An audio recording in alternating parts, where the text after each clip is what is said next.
Садырды саясий мотив экенин эки бир чоң жагдай менен далилдесе болот.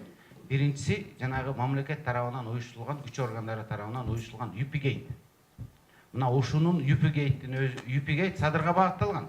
Ошо менен илебиз, анан ошо менен отургузабыз. Бирок ал баягы ишке ашпай калган да. Ошондон кийин экинчи провокация жанагы бияка чакыруу болгон. Анткени айтышкан да, келе бер тийбейбиз, эми эл күтүп атат деп.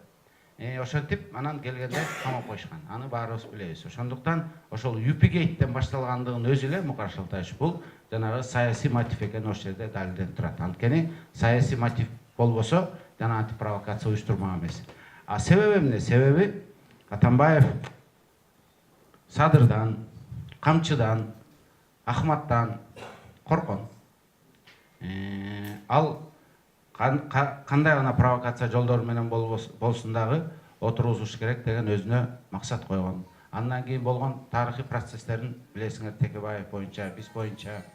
Мен ал бир чоң бир спорго киргим келбейт, бирок эң негизгиси биздин баардыгыбыздын тилегибиз азыр Садыр аман эсен, ден соолукта, бөөдө кысыктан тышкары аман эсен чыгып алса, азыр мына жакшы жаңылыктарды угуп атабыз. Кайра жагдайлар боюнча иш келип прокуратура, Первомайский прокуратура келип түштү деп ошондон үмүт кылып турабыз. Анткени баягы бийлик деле, эгерде бийликтин кандайдыр бир мурунку бийликтегилерден бир сабак алса, Садырды, саясий туткундагыларды чыгарыш керек. Же болбосо ал мурунку катаны эле кайра кетирет. Анткени убакыт эми бат эле өтөт да. Бүгүн болбосо эртең, эртең болбосо бирси күнү Садырлар чыгат. Эми өмүр бою отура бербейт ал жерде.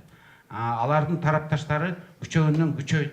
Баары бири бир күчкө айланат. Ошондой коркунуч бул бийликке деле бар да. Ошондуктан мен ойлойм, Садыр чыгат деп мен негизи өзүм терең ишенем.